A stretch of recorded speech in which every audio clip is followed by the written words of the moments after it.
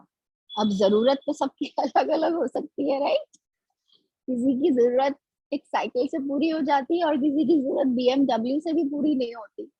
تو بہرحال وہ تو اس انڈیویجول کو پھر اللہ رب العالمین کے آگے جواب دہ ہونا ہے کہ اس کی ضروریات کیا تھی. لیکن دنیا میں اللہ رب العالمین نے ہمیں یہ کہہ دیا قل العفو, کہ جو بھی تمہاری ضرورت سے زیادہ ہو لگا دو اسے. تو بہرحال اس طرح سے نبی اکرم صلی اللہ علیہ وسلم نے اس انڈیویجولزم کی بیماری کا جو ہے جسے ہم کہیں گے حل یا سلیوشن جو ہے وہ نکالا. اس کے بعد ہم دیکھتے ہیں کہ مدینہ کا جو مسئلہ تھا وہ یہ تھا کہ مدینہ میں بھی یہ ٹرائبل لوگ تھے جو اب مدینہ میں آ کے ایک سیٹل کمیونٹیز کی شکل اختیار کر چکے تھے. اور وہ جو ان کے یہاں وینجینس کا لا تھا, ان کے یہاں جو بدلے کا قانون تھا, وہ یہ تھا کہ the only solution they had was کہ اگر کسی پہ کوئی ظلم ہوا ہے, کسی کے ساتھ کچھ انفیئرنیس ہوئی ہے, تو اس کا بدلہ یہ ہے کہ سامنے والے پر بھی جو ہے ویسا ہی جو ہے انتقام لیا جائے. اب وہ انتقام ان کے نظروں میں ایک بہت اہم چیز تھی, ایک بہت بڑا, اس کو وہ نیکی سمجھتے تھے. وہ اسے اپنی غیرت کے خلاف سمجھتے تھے کہ اگر کسی نے آ کے ہمارے کسی فرد کو مارا ہے تو ہم خاموش بیٹھ جائیں. یعنی اگر کسی نے مارا ہے تو اس کو مار کر ہی جو ہے, اگر جب تک کہ میں یہ نہ کروں میری غیرت جو ہے وہ سیٹیٹ نہیں ہوگی. I mean یہ ان کا آئیڈیا تھا غیرت کا. اب ظاہر سی بات ہے کہ اگر انصاف کو حاصل کرنے کا صرف یہی ایک طریقہ ہو معاشرے میں, تو یہ بہت زیادہ کارگر نہیں ہو سکتا بہت لمبے عرصے تک. اور یہی ہوا جنگ بواس, جس کے بارے میں ہم نے دیکھا کہ اوس اور خزرج جو ہے وہ آپس میں ہی لڑ رہے تھے. حالانکہ یہ few generations back تک خود بھائی تھے, لیکن with the increase in population, with the shrinking of resources جو ہے ظاہر سی بات ہے ان کے اندر بھی جھگڑے ہونے لگے, اور اس جھگڑوں کو حل کرنے کا ان کے پاس کوئی دوسرا مؤثر طریقہ نہیں تھا. نبی اکرم صلی اللہ علیہ وسلم جب مدینہ آئے تو آپ صلی اللہ علیہ وسلم نے اس مسئلے کو سمجھ جو ان کے مسائل تھے اس کی اتنی بیوٹیفل نبی اکرم صلی اللہ علیہ وسلم نے جو ہے اس کا حل نکالا. اور نبی اکرم صلی اللہ علیہ وسلم نے جو ہے یہ جو کمیونٹیز کا جھگڑا تھا اسے جو ہے حلم کے ذریعے سے جو ہے وہ حل کیا. اب دیکھیے حلم کیا ہے. ہم جب بھی جاہلیہ پیریڈ کہتے ہیں, جہالت کہتے ہیں, تو جہالت کا اپوزٹ ہم کیا کہتے ہیں؟ جہل کا اپوزٹ کیا ہوتا ہے؟ جہل کا اپوزٹ ہم سمجھتے ہیں کہ علم ہے نا, نہیں جاننا اور جاننا, right? This is what we think. But according to Arabs, جہل کا اپوزٹ علم نہیں ہے, جہل کا اپوزٹ حلم ہے, حلم. اور یہ حلم کیا ہے؟ یہ حلم جو ہے, جاہلی فریم ورک کیا تھا, جاہلی فریم آف مائنڈ کیا تھا کہ اگر میرے ساتھ کسی نے زیادتی کیا ہے تو میں جب تک کہ آنکھ کے بدلے آنکھ اور کان کے بدلے کان اور جان کے بدلے جان نہیں لوں گی, یہ معاملہ جو ہے وہ نہیں حل ہوگا. That was the only solution I had. حلم یہ تھا forbearance, کہ اللہ رب العالمین نے ہمیں سکھایا کہ ہاں ہو سکتا ہے کسی کے ساتھ زیادتی ہوئی ہو, اور اللہ تعالیٰ یہ اختیار بھی دے رہا ہے کہ میں اس زیادتی کا جو ہے جتنی زیادتی ہوئی ہے اس کا پورا بدلہ بھی لے لوں. لیکن اگر کوئی اسے معاف کر دے, اگر کوئی اسے دنیا میں درگزر کر دے, تو اس کے لیے ایک بہت شاندار اور بڑے اجر کی ضمانت دی آخرت میں. تو یہ فوربیرنس، یہ حلم جو ہے دراصل جہل کا اپوزٹ ہے. یہ صرف جاننا اور نہ جاننا نہیں ہے. جہل جو ہے وہ ایک فریم آف مائنڈ ہے جہاں مجھے لگ رہا ہے کہ ہاں ہر چیز جو ہے وہ بس اسی طرح سے حل ہو سکتی ہے. اور حلم جو ہے وہ مجھے فوربیرنس سکھا رہا ہے. اس yes it's very difficult Hareem, yes it is. اسی لیے تو اللہ تعالیٰ کو حلم والے جو ہیں وہ بہت پسند ہیں. چاہے وہ حلم ہو، چاہے وہ صبر ہو، چاہے یہ سارے ورچوز ہوں جنہیں ہمارے دین میں جو ہے بہت زیادہ اس کا بہت زیادہ اجر رکھا گیا ہے. یہ سب مشکل نہیں ہے نا. یہ جو ہے یہ جو ہے پہاڑی چڑھنے، دشوار گزار گھاٹی ہی تو چڑھنا ہے نا. کہ اللہ رب العالمین نے یہی تو فرمایا کہ اور تم کیا جانو کہ وہ دشوار گزار گھاٹی کیا ہے. تو اسینشن ہمیشہ مشکل ہوتا ہے اور نیچے گرنا ہمیشہ ایفرٹ لیس ہوتا ہے. تو آئی نو اٹس ویری ڈیفیکلٹ. حلم جو ہے ہم اپنی چھوٹی سی زندگی میں جہاں پہ ہم کو بہت سارے رولز نہیں ادا کرنے پڑتے ہیں، ایک بہت ہی سیکیورڈ اور خوشی لائف میں ہمارے لیے حلم کو پریکٹس کرنا اتنا مشکل ہوتا ہے. تو سوچیے at a microscopic level, at a state level, when you have to take care of so many people's lives and you have to take care of people. So you have a foreign policy where you are making the policy not out of the jahili frame of mind, but you are making it on the basis of hilm is mind blowing. یعنی ہم اس کا اندازہ آج کے بھی اس دور میں جہاں پر ہم بات کرتے ہیں کس کی، ہیومن رائٹس کی بات کرتے ہیں، ہم بات کرتے ہیں فریڈم آف ایکسپریشن کی، اس دنیا میں بھی جو ہے وہ حلم جو نبی اکرم صلی اللہ علیہ وسلم نے پریکٹس کیا اور پریکٹیکلی کر کے دکھا دیا. دیکھیے ایک غار میں بیٹھ کر حلم کی تعلیم دینا تو بہت آسان تھا، ہے نا، لیکن ایک اسٹیٹسمین ہو کر حلم کے فریم آف مائنڈ سے رول کر کے بتانا، اسٹیبلش کر کے بتانا، یہ بہت ہی مشکل کام ہے. اور یہ نبی اکرم صلی اللہ علیہ وسلم نے انسانیت کو کر کے دکھایا اور ہمیں یہ سبق دیا کہ ایک جو امہ ہوگی، جو مسلم امہ جو آپ صلی اللہ علیہ وسلم کے نقش قدم پر چلنے والی ہوگی، وہ اپنی انڈیویجول لائف میں بھی حلم کو پریکٹس کرے گی، جاہلی فریم آف مائنڈ کو نہیں پریکٹس کرے گی. Okay, so this was the first thing that Nabi Akram sallallahu alaihi wasallam did, that when he came to Medina, he said یہاں مسجد بنے گی اور یہاں پر جو ہے مارکیٹ ہوگا.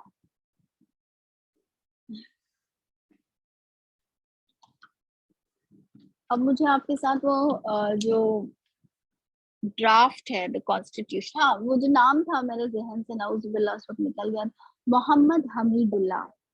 انہوں نے جو ہے بہت خوبصورت کتابیں لکھی ہیں سیرت پر، اور یہ ایک بہت ہی پرولیفک رائٹر تھے جو عربی زبان جانتے تھے، جو انگریزی جانتے تھے، اور جو فرینچ جانتے تھے، اور اردو اور فارسی بھی جانتے تھے. 5 زبانیں جو ہیں اس میں ان کو مہارت حاصل تھی.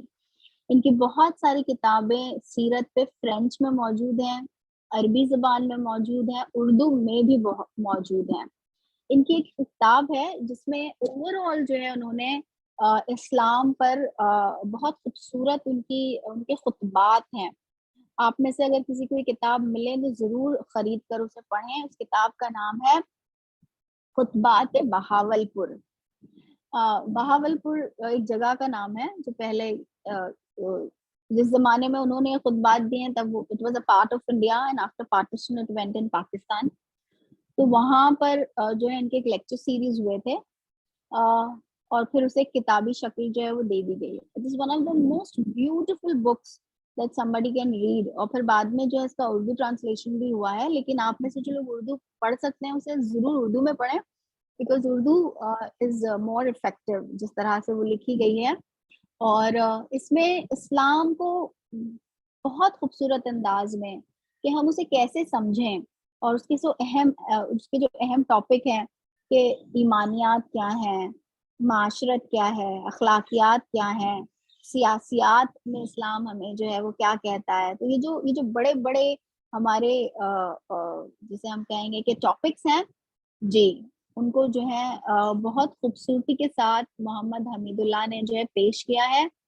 ان کی ایک بہت اچھی کتاب ہے جس میں جو ہے انہوں نے دا بیٹل فیلڈز آف نبی اکرم صلی اللہ علیہ وسلم یہ بھی انہوں نے لکھی ہے, جس میں وہ پوری آپ وسلم ایز اے جرنل آپ وسلم نے جنگوں میں بھی جو ہے کس طرح سے حلم کو جو ہے وہ بروئے کار جو ہے آپ وسلم لاتے رہے, اس کو جو ہے پوری طرح سے ایکسپلین کیا ہے. دیٹ از آلسو ونڈرفل بک, چھوٹی سی ہے بٹ بڑی افیکٹو ہے.